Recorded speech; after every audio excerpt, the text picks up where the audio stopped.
too, that God is not done with you yet. He's not done with you yet.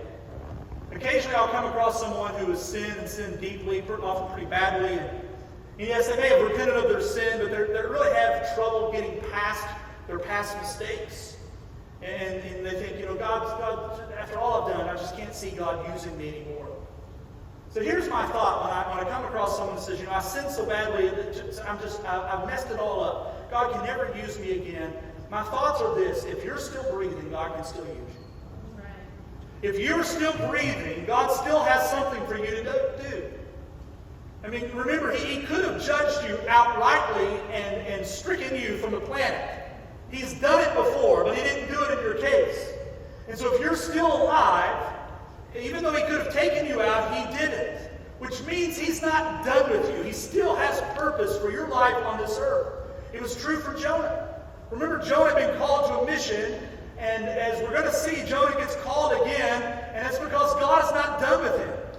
Remember the original call that God gave to Jonah back in chapter 1? In fact, look back there. Jonah chapter 1, verse 1.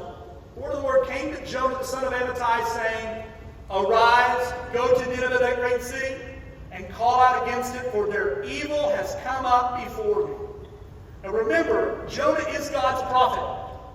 And from time to time, the word of the Lord would come from the Lord to a prophet, and would come to people like Jonah, and they would then go declare God's word to his people. And every time that it came to Jonah as God's prophet to go speak a word on God's behalf, we can well imagine that it thrilled Jonah to the core of his being.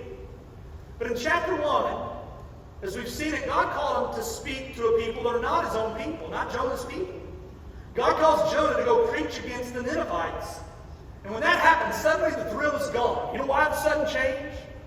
Because the Ninevites, also known as the Assyrians, they are Jonah's enemy. They are Israel's enemy.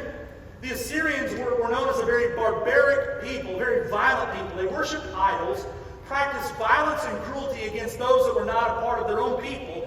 And how cruel were they? Well, it was very known to how cruel they were. They were one of the strongest military forces in the world at that time. And when they would conquer an enemy, some of the things that they would do is they would take the heads of their victims and they would chop their heads off.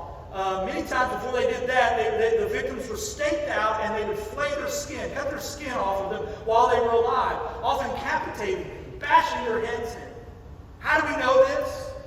Because when you look at Assyrian art from that generation, instead of having pictures of their mamas and their babies, they actually, in their artwork, depicted the violent acts that they performed against other people. It was sort of their way of advertising in a self-advertised brutality.